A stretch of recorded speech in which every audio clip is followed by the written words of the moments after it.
Hello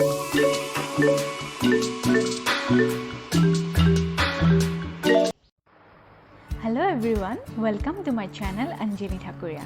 আজি আমি বনাবলৈ গৈ আছো সিমেন্টৰ টাব। এইটো বনোৱা পদ্ধতিটো আমি বেছিভাগ ইন্টাৰনেটত দেখিয়ে থাকো আৰু মই তেনেদৰে বনাবলৈ চেষ্টা কৰিছো।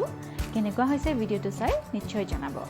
আৰু যদি ভিডিওটো চাই ভাল লাগিছে তেন্তে লাইক, শেয়াৰ আৰু সাবস্ক্ৰাইব কৰিবলৈ নাপাহৰিব। আহক তেন্তে ভিডিওটো আৰম্ভ কৰো। ইয়াৰ বাবে আমাক লাগিব এখন কাপোৰ।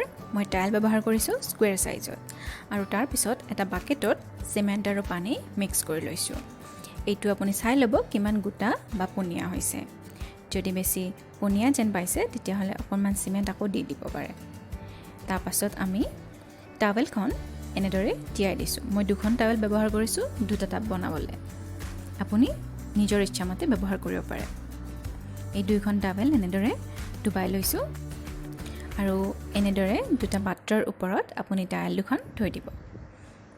এয়াৰ ৰডত এদিনৰ বাবে মই থৈ দিছিলোঁ। তাৰ পিছত দেখিছোঁ যে অলপ অলপ শুকাই গৈছে।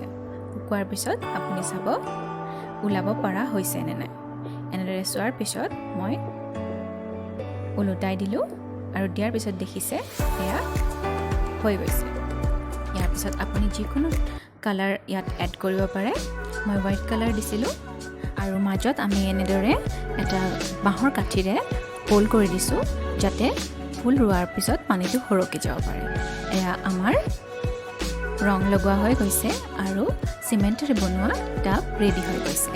দেখিবলৈ খুব ধুনীয়া হয়। আপুনিও বনাবলৈ চেষ্টা কৰিব আৰু ভিডিওটো চাই কেনেকুৱা লাগিছে নিশ্চয় জনাবলৈ নাপাহৰিব।